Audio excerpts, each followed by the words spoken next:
Good morning. Thanks so much for watching this video. The United States has two legal systems operating, but let's talk about Canada first. Canada, like most countries in the world, I'm sure, and like the United States was, has one legal system.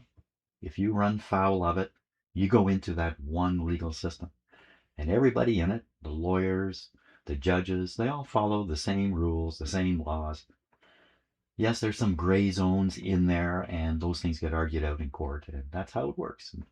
We all expect that no matter who you are, if you run foul of the law, you face the same legal system. But that's not what's happening in the United States anymore. There's now two legal systems in the United States. There's probably proper terms for these, but I don't know what they are.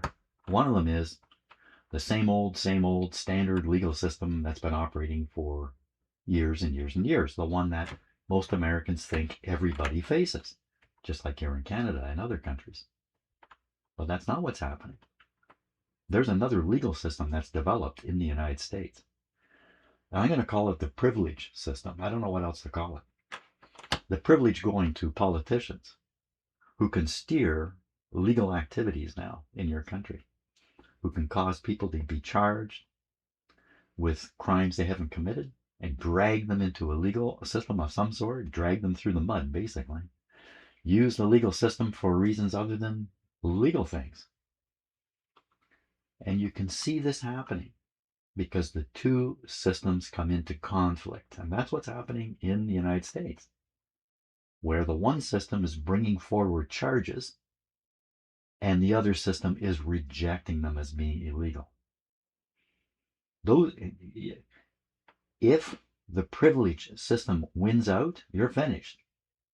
And it's pretty close right now. It's very close. The only thing that's keeping your system operating with just one legal system are your judges. And as you know, your politicians and even your Department of Justice are attacking judges because they're getting in the way of the privilege system, where someone like perhaps the president can just point his finger at somebody and say, charge that man. And he gets charged and dragged, even if he's found innocent in the long run, dragged through the mud, which is exactly what some politicians in your country want to do. They want to use the legal system to drag their enemies through the mud. These two systems are in conflict.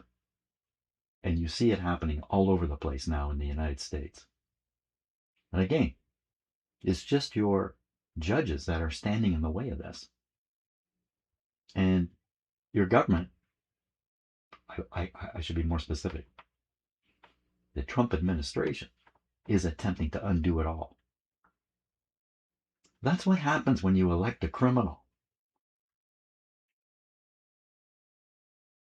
Good luck. Good luck to you guys.